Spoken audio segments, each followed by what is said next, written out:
Hello बच्चों, welcome to my YouTube channel super D classes. Super D classes channel पर एक बार फिर से आपका स्वागत है। और आज हम लोग डिस्कस करने वाले हैं क्लास 12th की मैथमेटिक्स, जो कि हम लोग न्यू सेशन के लिए कवर करेंगे, जो कि 2024 से 2025 में जो स्टूडेंट्स पढ़ रहे हैं क्लास 12th में, जिन्होंने मैथ्स ले रखा है, तो उन स्टूडेंट्स के लिए सबसे ज़्यादा यूजफुल है। यहाँ पर क्लास 12th की मैथमेटिक्स का जो हमारा पहला चैप्टर दिया हुआ है रिलेशन एंड फंक्शन, ठीक है। तो रिलेशन एंड फंक्शन चैप्टर का फर्स्ट चैप्टर है हमारा। उसमें हम सबसे पहले एक्सरसाइज 1.1 को कवर करेंगे। उससे कुछ क्वेश्चंस मैंने लिख रखे हैं, और उससे भी पहले हम कंसेप्ट आपको बताएंगे, जो कि बहुत ही ज़्यादा कंसेप्ट इंपॉर्टेंट है, क्योंकि इससे पहले आप लोगों ने चैप्टर पढ़ा है क्लास 11th में सेट्स चैप्टर। तो यदि आपको सेट्स चैप्टर क्लास 11th का बहुत अच्छी तरीके से समझ में आया होगा, तो क्लास 12th का ये चैप्टर आप बहुत आसान तरीके से समझ पाएंगे, क्योंकि यहाँ पर सेट्स के कुछ चीज़ों को यूज़ किया जाएगा। यदि आपको सेट्स चैप्टर में हर एक चीज़ को क्लियर था या अच्छे से आप समझ पाए थे क्लास 11th में, तो यहाँ पर आपको समझने में ज़्यादा प्रॉब्लम्स नहीं आएंगी। तो सबसे पहले हम यहाँ पर डिस्कस करेंगे कि जो हमारा स्वतुल्य सममित संक्रामक, यानी कि जो सेट्स होते हैं, जो डिफिनेशंस को यूज़ करके, यानी कि जिन कहा जाए बेसिक फार्मूले कहा जाए उनको, तो फार्मूले को हम यूज़ करके इन क्वेश्चंस को करने वाले, जैसे यहाँ पर मैंने 3 क्वेश्चंस को लिख रखा है। जैसे हमारा पहले ही दिया हुआ है, मान लीजिए कि ए किसी बालकों के स्कूल के सभी विद्यार्थियों का समुच्चय, यानी कि ए एक स्कूल है, वहां पर क्या है, बालकों का जो स्कूल है, वहां पर सभी विद्यार्थियों का समुच्चय एक सेट दिया गया है। तो जनरली आप सेट बहुत अच्छे से समझ चुके, मैंने पहले ही आपको बता दी, यदि आपने क्लास 11th में पढ़ा है तो आप सेट जानते हैं कि सेट क्या होता है। जैसे यहाँ पर सेट वर्ड आएगा तो उस सेट से ही आप समझ जाएंगे कि ये क्या है, ठीक है। उसके बाद करके दर्शाइए कि R equal to curly bracket है a comma b such that a b की, यानी कि ए कॉमा बी ए बी की बहन है, ए बी की बहन है, द्वारा प्रदत्त संबंध एक रिक्त संबंध है, ठीक है। अब उसके बाद दूसरा क्वेश्चन मैंने यहाँ पे लिख रखा है कि मान लीजिए कि टी टी किसी समतल में स्थित टी किसी समतल में स्थित समस्त त्रिभुजों का समुच्चय टी में, समस्त त्रिभुजों का एक समुच्चय टी में R equal to curly bracket T1 comma T2 such that T1 comma T2, यानी कि जिस प्रकार इस क्वेश्चन में था सेम, T1 T2 के सर्वांग सम है। तो सर्वांग सम क्या होता है, ये इस चीज को भी आपने क्लास 12th में ट्राइंगल में पढ़ा है, ठीक है। अब यहाँ पर यह एक रिक्त संबंध है, यह एक संबंध है, सिद्ध कीजिए कि R एक तुल्यता संबंध है, यानी कि तुल्यता संबंध होने के लिए भी हमारे पास कौन कौन सी चीज अच्छे से उसमें फॉलो होनी चाहिए, तो कंप्लीटली हमारा तुल्यता संबंध होगा, ठीक है। उसके बाद थर्ड क्वेश्चन हमारा है, मान लीजिए कि L किसी समतल में स्थित समस्त रेखाओं का एक समुच्चय है, यानी कोई प्लेन है, उसमें लाइन होंगी, लाइंस का जो लेंगे, समस्त रेखाओं का एक समुच्चय, तथा आर सेट हमें क्या दे रखा है, ठीक है। जो हमारा सेट है रिलेशन संबंध, वो यहाँ पे दिया है L1 L2 ब्रैकेट में L1 L2, और L1 L2 पर लंब है, यानी कि जो L1 है उस पर, जैसे सपोज ये पैरेलल है, समांतर, तो इस पे परपेंडिकुलर, इस प्रकार से हमारा परपेंडिकुलर हो जाएगा, ठीक है। तो यहाँ पर इस पर लंब है, समुच्चय L में परिभाषित एक संबंध है, सिद्ध कीजिए कि R सममित है, किंतु यह सममित संबंध है, किंतु यह ना तो स्वतुल्य है और ना ही संक्रामक है, ठीक है। तो इस प्रकार से हम इन तीनों क्वेश्चंस को सॉल्व करेंगे, लेकिन उससे पहले हम बेसिक चीज कुछ समझेंगे, ठीक है। जैसे यहाँ पर हम लोग जानते हैं कि क्लास 11th में हमने पहले से ही पढ़ रखा है कि हमारा इम्प्टी सेट क्या होता है, नल सेट क्या होता है, ठीक है। जैसे उसमें कोई भी अवयव, यानी कि जो सेट ए देते हैं, उस ए सेट का कोई भी अवयव बी सेट्स में किसी भी प्रकार से रिलेशन में नहीं होता है, तो उसे हम क्या कहते हैं, इम्प्टी सेट कहते हैं, जिसे हम फाई या करली ब्रैकेट से शो करते हैं। मतलब करली ब्रैकेट जैसे लिख देते हैं, तो उसके अंदर क्या होता है, हमारा कोई भी कंपोनेंट ए का कंपोनेंट बी में नहीं होगा, तो हम क्या बताएंगे कि यह हमारा एक इम्प्टी सेट है या फिर नल सेट है। उसके बाद अब हम देखते हैं, अपनी डिफिनेशंस को समझते हैं, फिर हम इन क्वेश्चन को सॉल्व करते हैं। तो सबसे पहले हम यहाँ पर देखेंगे जो इसमें यूज हो रहा है, जैसे आपने यहाँ पे वर्ड्स देखे हैं, स्वतुल्य है, संक्रामक है, सम्मित है, तो ये क्या चीज होती है, ठीक है।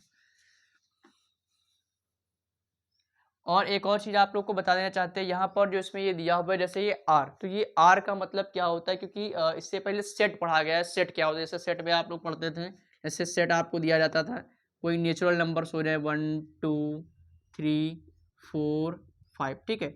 तो ये नेचुरल नंबर का सेट है, तो ये एक पूरा सेट देते थे। तो अब इसमें क्या होता है, जैसे जो एक सेट के जो आपके कंपोनेंट हैं वो दूसरे सेट से कहीं ना कहीं बिलोंग करते हैं। जैसे सपोज इसमें 3 है और यहाँ पर 9 लिख दें हम,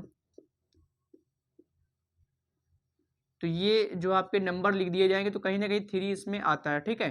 तो ये ए सेट बी में बिलोंग करता है, तो इसको, या ये चीज़ आपने बेसिकली पढ़ रखी है पहले से। अब यहाँ पर जो हम पढ़ने वाले हैं आपको, वो आर क्या होता है, जो आर दिया गया, जैसे आर इक्वल टू में, आर इक्वल टू ब्रैकेट,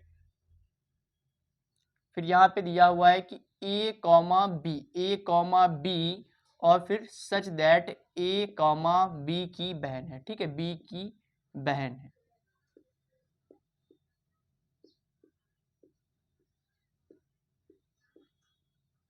ठीक है, तो यहाँ पर जो इस प्रकार आपको दिया जाएगा आर बना के, तो इसका मतलब क्या है कि ये रिलेशन, ये संबंध को दिखाता है, रिलेशन। और इस चैप्टर का नाम ही है रिलेशन एवं एंड फंक्शन। तो यानी कि रिलेशन एक दिया जाएगा, एक इस प्रकार रिलेशन होगा, ठीक है, और एक फंक्शन, यानी कि रिलेशन फंक्शन।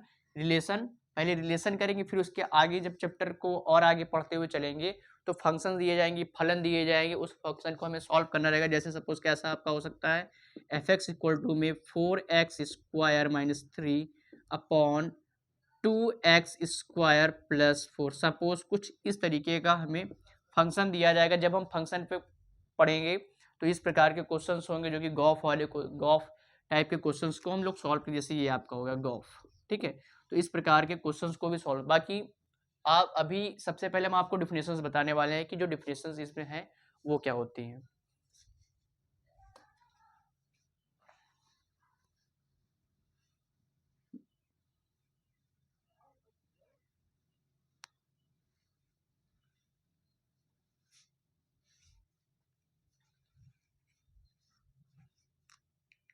देखिए यहाँ पर हम सबसे पहले देखेंगे स्वतुल्य क्या होता है। स्वतुल्य, इसको बोलते हैं रिफ्लेक्सिव,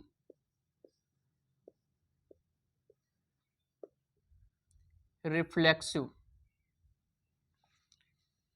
रिफ्लेक्सिव रिलेशन।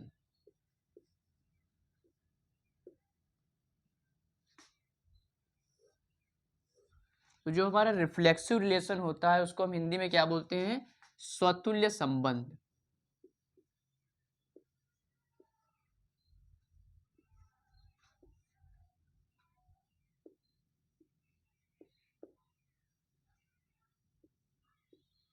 इसको बोलते हैं स्वतुल्य संबंध। और हमारा क्या होता है दूसरा, साइमेट्रिक,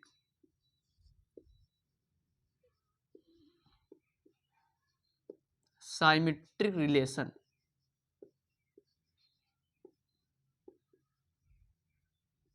इसको हम क्या बोलते हैं, सममित संबंध, यानी कि सममित संबंध।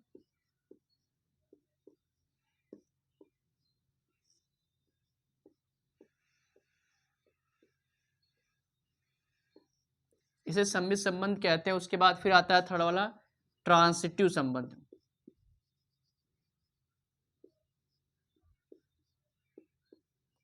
ट्रांसिटिव रिलेशन,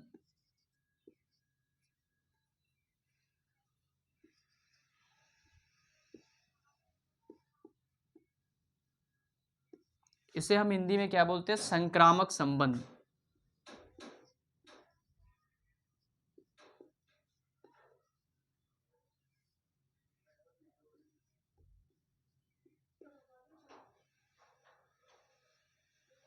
तो थर्ड वाले हेडिंग को हम ट्रांसिटिव रिलेशन को क्या बोलते हैं, संक्रामक संबंध। जब ये तीनों रिलेशन हमारे क्वेश्चन को फॉलो करते हैं, तीनों रिलेशन फॉलो कर लेते हैं, तो हम उसको क्या बोलते हैं, इक्विवेलेंस रिलेशन, यानी कि तुल्यता संबंध। तो जब हमें क्वेश्चन में तुल्यता संबंध प्रूव करने के लिए दिया जाएगा तो हम इन तीनों प्रॉपर्टीज को चेक करेंगे, तब हम फाइनली बता देंगे यहाँ पर ये तुल्यता संबंध एक है, ठीक है।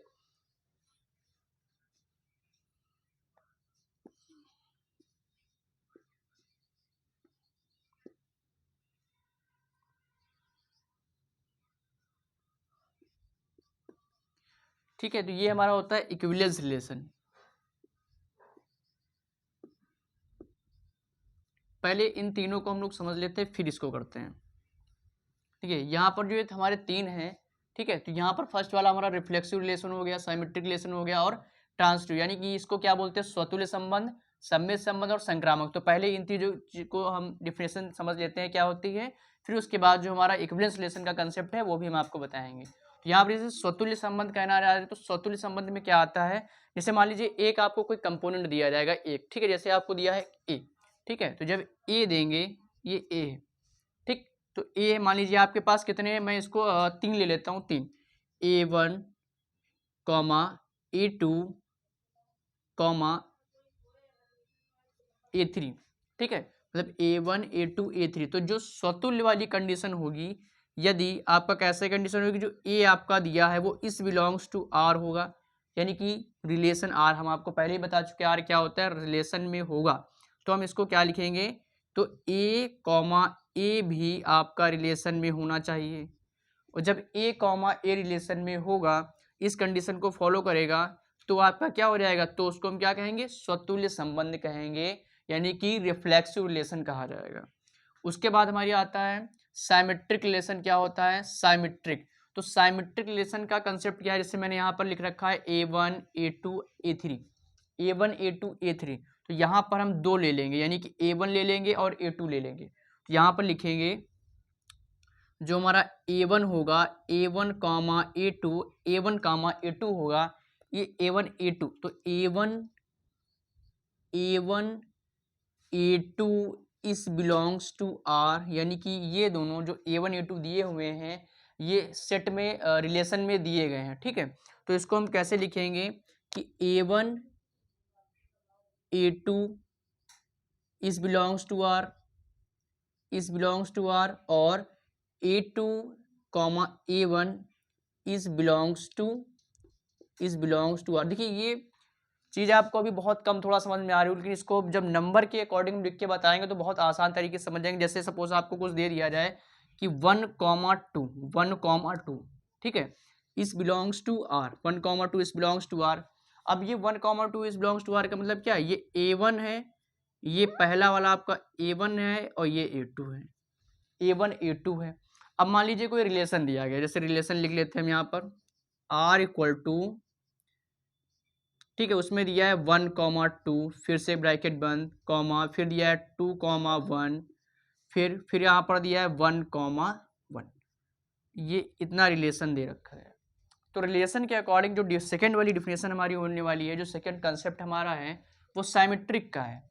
तो साइमेट्रिक में क्या फॉलो करेगा, यानी कि A1 कॉमा A2 इस बिलोंग्स टू आर, और A2 कॉमा A1 इस बिलोंग्स टू आर होना चाहिए। तो जब A1 A2 है, यानी कि 1,2 है, 1,2 है, तो 2,1 भी होना चाहिए। तो 1,2 हो गया, और 2,1 अब कैसे करें, यानी कि A2 A1। तो इस कंडीशन में जब हम यहाँ पर A1 A2 A1 A2 लेंगे, तो हमारे पास A2 कॉमा A1 भी होना चाहिए। तो हमारे पास ये A2 कॉमा A1 भी है।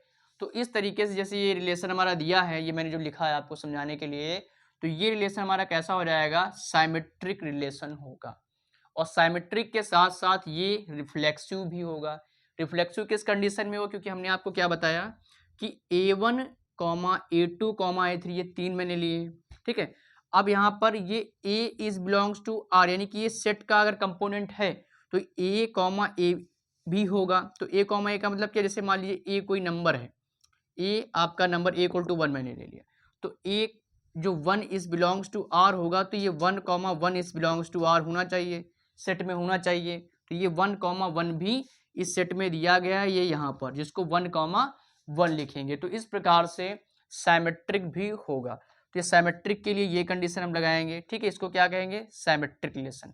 अब हमारा आता है ट्रांसिटिव। ट्रांसिटिव रिलेशन हमारा क्या हो जाएगा, जैसे यहाँ पर ये थर्ड वाली हेडिंग है, ट्रांसिटिव रिलेशन क्या होता है, संक्रामक संबंध। अब संक्रामक संबंध भी हम यहीं से देखेंगे, जैसे A1 A2 A3, A1 A2 A3 दिया गया है, जैसे मान लीजिए A1 A2 A3, A1 A2 A3 is belongs to R, यानी कि जो सेट दिया जाएगा उसमें ये बिलोंग्स करेंगे, इसमें होंगे, ठीक है, सेट में उसको ए से भी लिख सकते हैं। तो ये दिया जाएगा, तो उसमें जब बिलोंग करेंगे, तो ये हमारा A1 comma A2 is belongs to R होना चाहिए, इज बिलोंग्स टू R। और उसी के बाद A2 कॉमा A1 भी सेट में होना चाहिए, A2 कॉमा A1 भी होना चाहिए। जब A2 कॉमा A1 होगा, जैसे A2 A1 A2 है तो यहाँ पर A2 A3 होगा, A2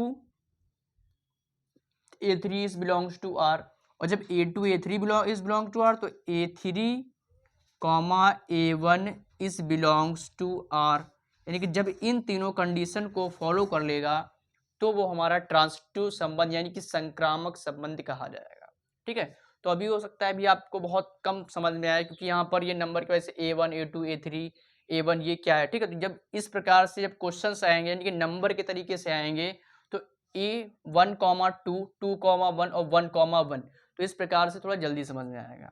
अब इन्हीं कंडीशन को जब ये हमारी रिफ्लेक्सिव हो जाए, साइमेट्रिक हो जाए, ट्रांसिटिव हो जाए, तो रिफ्लेक्सिव, साइमेट्रिक, ट्रांसिटिव जब तीनों कंडीशन फॉलो हो जाती हैं तो उसको हम क्या कहते हैं, तुल्यता संबंध कहा जाता है, यानी कि इक्विवेलेंस रिलेशन, तुल्यता संबंध।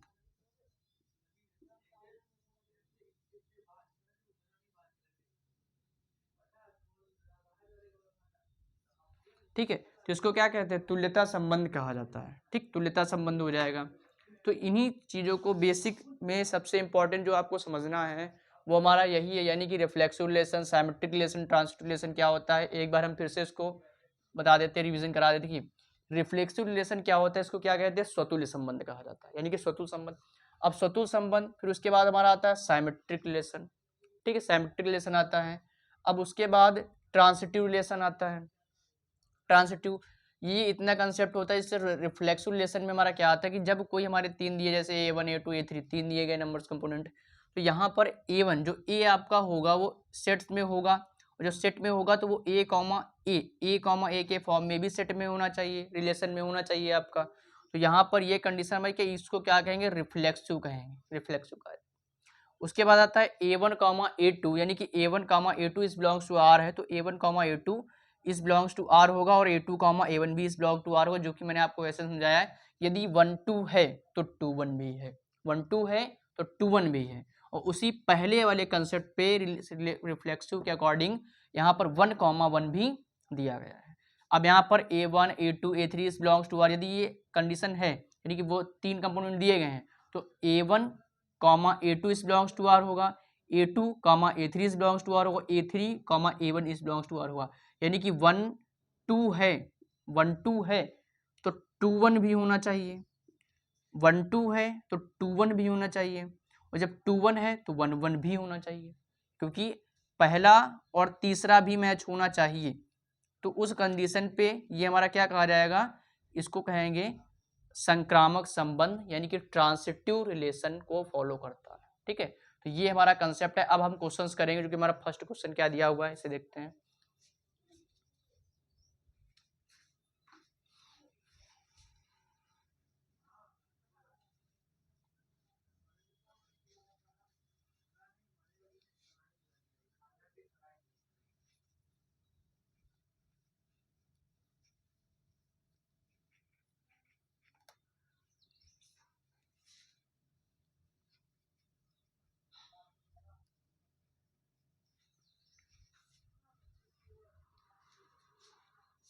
अब उसके बाद हमारा फर्स्ट वाला क्वेश्चन दिया हुआ है कि मान लीजिए कि एक किसी बालकों के स्कूल के सभी विद्यार्थियों का समुच्चय है, दर्शाइए कि R equal to A comma B, यानी कि A कॉमा B ये सेट दिया गया है, रिलेशन, ठीक है, रिलेशन दिया गया है, संबंध। तो R equal to A comma B, A comma B की बहनें द्वारा प्रदत्त संबंध एक रिक्त संबंध है। रिक्त संबंध का मतलब इम्पटी सेट होता है, इम्पटी रिलेशन होता है। तो रिक्त संबंध कैसा होता है, इसको हम ऐसे लिखते हैं, R इक्वल टू में R equal to A dot comma A, ठीक है, इसको कहा जाता है, ये आपका एक ये भी कंसेप्ट होता है। ठीक है, इसमें जो फर्स्ट वाले क्वेश्चन में यूज होने वाला है। तो यहाँ पर दिया क्या गया है, जैसे जो रिलेशन इससे बनाएगा इसमें वो चीज़ नहीं होगी। जैसे यहाँ पर दिया है, मान लीजिए कि ए किसी बालकों के स्कूल के सभी विद्यार्थियों का समुच्चय, दर्शाइए कि R equal to A comma B, और A B की बहन है और ये B की बहन द्वारा प्रदत्त संबंध रिक्त संबंध है, तो बिल्कुल ये रिक्त संबंध होगा। क्योंकि यहाँ पर हम आपको ऐसे शॉर्ट में बता देना चाहते हैं, देखिए यहाँ पर A कॉमा B और A B की बहन है, ये बात कही गई, लेकिन क्वेश्चन में ही ये भी साथ ही कहा गया है कि स्कूल, जो स्कूल दिया गया है यानी कि बालकों के स्कूल के सभी विद्यार्थियों का समुच्चय कैसा स्कूल है, बालकों का स्कूल है। यानी कि स्कूल में सिर्फ कैसे बच्चे, लड़के ही हैं। तो जब स्कूल में लड़के हैं तो यहाँ पर ये पॉसिबल ही नहीं है कि ए बी की बहन हो, ठीक है, कि ए बी की बहन हो। तो यहाँ इस कंडीशन से हम बता देंगे यहाँ पर कि जो हमारा दिया हुआ ये कैसा है, एक रिक्त संबंध है, यानी ये रिक्त संबंध को फॉलो करता है, रिक्त संबंध है, बस इतनी बात है। अब उसके बाद क्वेश्चन नंबर सेकंड हमारा दिया हुआ है कि मान लीजिए कि टी यानी कि ट्राइंगल टी किसी समतल में स्थित त्रिभुजों का एक समुच्चय टी में क्या कह रहे, रिलेशन क्या हमें दिया हुआ है, R equal to T1, T2,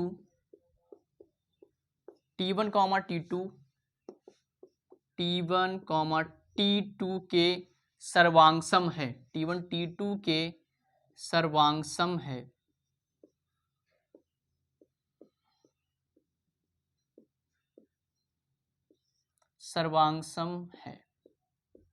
देखिए अब यहाँ पर हमें क्या दिखाना है कि सिद्ध कीजिए कि R, जो R दिया हुआ है, ये R कैसा संबंध है, तुल्यता संबंध होगा, तुल्यता संबंध,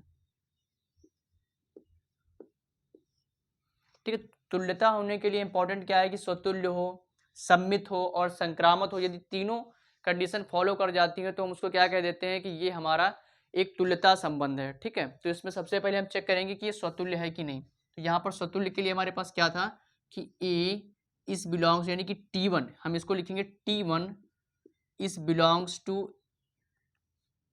R, तो T1, T1 इस बिलोंग्स टू R होगा। और यहाँ पर ये भी कंडीशन दी गई है कि जो T1 है वो T2 के सर्वांगसम है। जब T1 T2 के सर्वांगसम है तो T2 भी तो T1 के सर्वांगसम होगा, यानी कि एक दूसरे के सर्वांगसम कॉन्ग्रुएंट होंगे। तो कैसे इसको हम लिखेंगे, तो सबसे पहला तो हमारा ये कंडीशन बन जाएगी कि अतः यह स्वतुल्य संबंध है, स्वतुल्य संबंध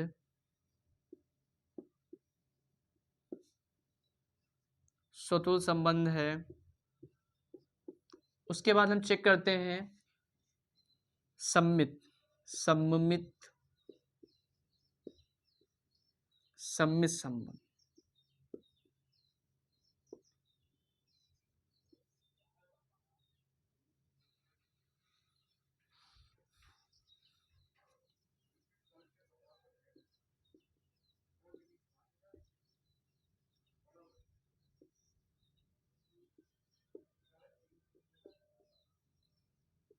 स्वतुल्य संबंध, सम्मित संबंध। अब सम्मित में हम क्या लिखेंगे कि T1, T2 is belongs to R। यदि T1, T2 is belongs to R है तो T2, T1 भी इज बिलोंग्स टू R होगा, यानी कि वो सेट में होगा। और इसके आगे हम ये भी लिख सकते हैं T1 T2 के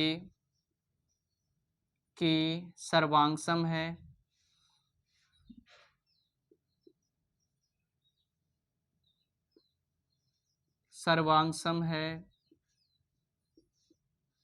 और यहाँ पे क्या, तो T2 भी T1 के सर्वांगसम होगा।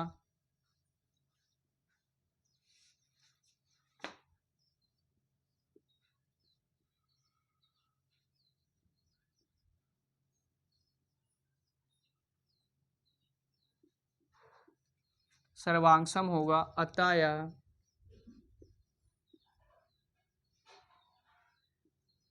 सम्मित संबंध है।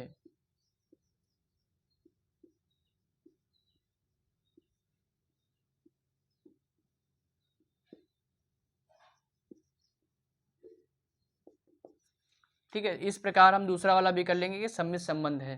और जब सम्मित संबंध है, अब हमें चेक करना है कि संक्रामक है कि नहीं। ठीक है, तो संक्रामक के लिए हम चेक करेंगे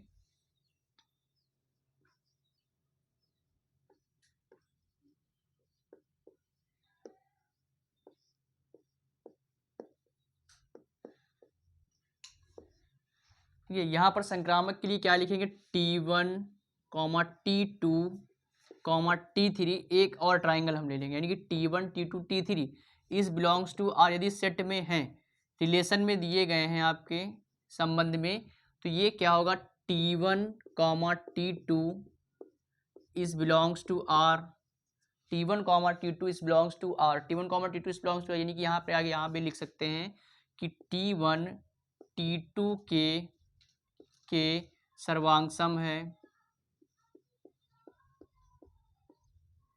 T1 T2 के सर्वांग है। और दूसरी बार हम क्या लिखेंगे, T2, T1 इस बिलोंग्स टू आर, यानी कि T2, T1 इस बिलोंग्स टू आर, तो T2 भी T1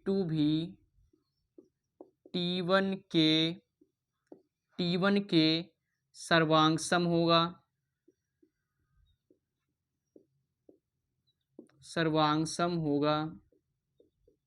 और उसके बाद हम क्या लिखेंगे कि जब T1, T2, T3,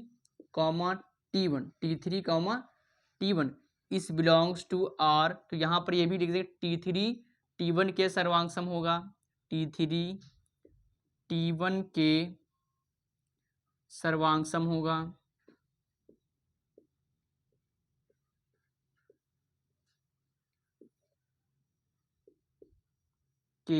सर्वांग होगा, तो यहाँ लिख देगी कि अतः यह संक्रामक संबंध है।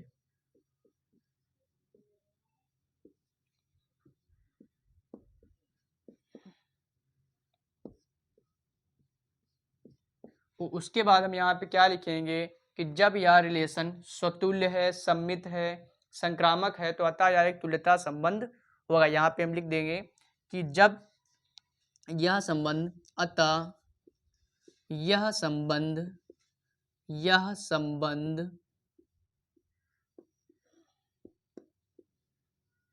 स्वतुल्य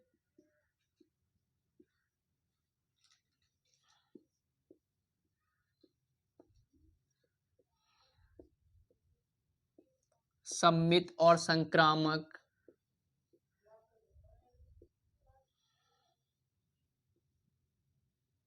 स्वतुल्य सममित संक्रामक है, तो यह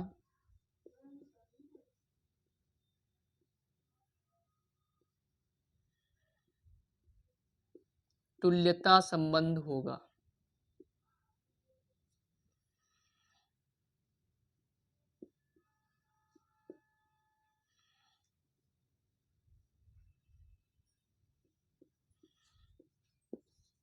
इस प्रकार हमें इस क्वेश्चन को करना था, जो कि हम एक बार फिर से रिवीजन करा देते हैं, आपको एक बार रिपीट कर देते हैं। जैसे जो हमें सेट दिया हुआ था, जैसे T1, T2 और T1, T2 के सर्वांग है, तो यहाँ पर क्या होगा कि स्वतुल्य, पहले हम चेक करेंगे कि स्वतुल्य है कि नहीं, उसके बाद हम देखेंगे सममित है कि नहीं, उसके बाद देखेंगे संक्रामक है कि नहीं।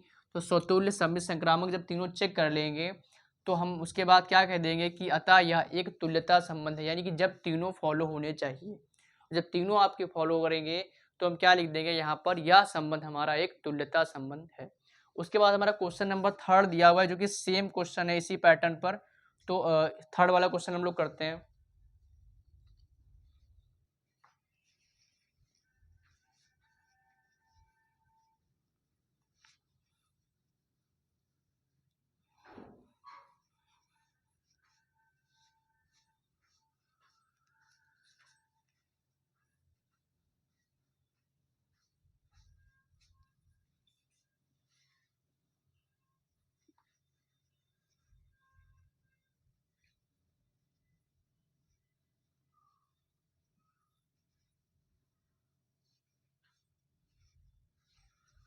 उसके बाद क्वेश्चन नंबर 3 हमारा दिया हुआ है, मान लीजिए कि L किसी समतल में स्थित समस्त रेखाओं का एक समुच्चय है, तथा रिलेशन क्या दिया हुआ है, L1, L2 और L1, L2 पर लंब है। समुच्चय L में परिभाषित एक संबंध है। सिद्ध कीजिए कि R एक सममित है, किंतु यह ना तो स्वतुल्य और ना तो संक्रामक संबंध है। ठीक है, और सममित संबंध है, तो देखिए इसको कैसे, पहले हम यहाँ पे रिलेशन इसका लिख लेते हैं। रिलेशन हमारा क्या दिया हुआ है, क्वेश्चन 3 है, रिलेशन है हमारा R equal to L1, L2, L1, L2, L1 L2 पर लंब है, यानी कि परपेंडिकुलर। जैसे L1 कोई आपकी लाइन दी गई है, जैसे मान लीजिए ये L1 लाइन है, L1 एक L1 लाइन आपको दी गई, तो L2 क्या है, उस पर लंब है, यानी कि परपेंडिकुलर इस तरीके से। ठीक है, तो ये वाली लाइन जो हमारी कही जाएगी उसको लाइन 2 यानी कि L2 कहेंगे। ठीक है, तो L1 पर L2 लंब, ये कंडीशन है। तो जब L1 पर L2 लंब है तो कहीं ना कहीं L1 भी L2 पर लंब होगा, L1 भी L2 पर लंब होगा, यानी कि जो L2 लाइन हो रही है ये वाली लाइन, ठीक है, जिसको थोड़ा और बढ़ा लेते हैं, तो ये L1 लाइन भी इस पर इस प्रकार से, ये एक प्रकार से इस तरीके से लंब ही तो है, ये लंब हो जाएगी। ठीक है, अब तो ये इस प्रकार, ये दूसरा वाला कंडीशन यानी कि सममित तो हो जाएगा, यानी कि L1 L2 है तो L2 L1 पर भी लंब है, मतलब L1 L2 पर जब लंब है तो L2 L1 पर भी लंब है। तो इस कंडीशन से ये हमारा सममित संबंध हो जाएगा और स्वतुल्य संबंध नहीं होगा, क्योंकि स्वतुल्य क्या होता है कि ये जो कंपोनेंट हमारा दिया जाता है वो L1 जो लाइन होगी वह लाइन स्वयं पर लंब नहीं होगी, मतलब कोई भी अगर रेखा दी जाती है तो वह रेखा खुद पर तो लंब नहीं होगी। ठीक है, तो खुद पर जब लंब नहीं होगी तो स्वतुल्य नहीं होगा, जो स्वतुल्य नहीं होगा उसके बाद फिर क्या है, संक्रामक। तो संक्रामक में क्या 3 पॉइंट्स हो जाएंगे, तो इस कंडीशन में ये संक्रामक भी नहीं होगा, क्योंकि सिर्फ यहाँ पे स्वतुल्य ही होगा। जब ये खुद पर लंब नहीं होगी तो यहाँ पर हम बता सकते हैं कि ये हमारा दिया हुआ संबंध संक्रामक संबंध भी नहीं होगा। ठीक है, तो इस प्रकार इन क्वेश्चंस को हम लोग सॉल्व करेंगे। इस वीडियो में इतना ही, मिलते हैं अगले वीडियो में। अगर यदि आपको वीडियो पसंद आ रहा है तो आप चैनल पर नए हैं तो चैनल को सब्सक्राइब करें और ज़्यादा से ज़्यादा फ्रेंड सर्कल में शेयर कीजिए।